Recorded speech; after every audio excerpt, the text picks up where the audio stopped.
అందరూ ఉత్సాహంగా చప్పట్లు కొడుతూ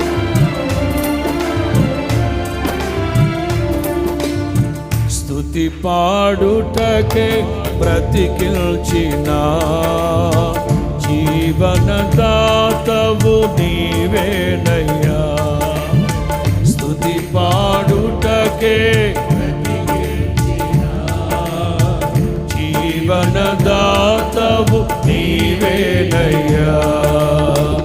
ఇన్నాళ్ళుగా నన్ను పోషించిన తల్లి వలె నన్ను ఓదార్చిన నీ ప్రేమ నాపై ఎన్నడూ మారదు యేసయ్యా. నీ ప్రేమ నాపై ఎన్నడూ మారదు యేసయ్యా.